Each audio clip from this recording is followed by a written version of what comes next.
जळगावच्या मुक्ताईनगरमध्ये अजित पवार पक्षाच्या रुपाली चाकणकर आणि शरद पवार पक्षाच्या रोहिणी खडसेंमध्ये जुंपलेली आहे। आम्ही आंदोलनातून मोठे झालोय, वडिलांनी आमच्यासाठी कुठलाही मतदारसंघ ठेवला नाही, अशा शब्दात रुपाली चाकणकर यांनी रोहिणी खडसेंवर टीका केली आहे। तर नगरपालिकेत डिपॉझिट जप्त झालेल्यांवर बोलून आपण वेळ वाया घालवत नसल्याचं म्हणत यावेळी रोहिणी खडसेंनी रुपाली चाकणकरांना खडसावलंय।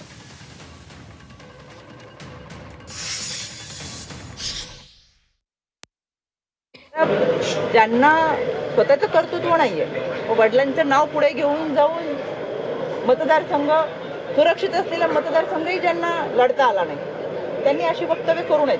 त्याच्यामुळे मी असेल, आम्ही चंद्रकांत दादा असेल, आम्ही संघटनेतून आलोय, चळवळीतून आलोय, रस्त्यावर आंदोलन करून आलोय, जनतेसाठी काम करून आलोय। त्याच्यामुळे आम्हाला 1,500ची किंमत आहे। त्यांच्यावर बोलण्या इतपत त्या काय मोठ्या नाही।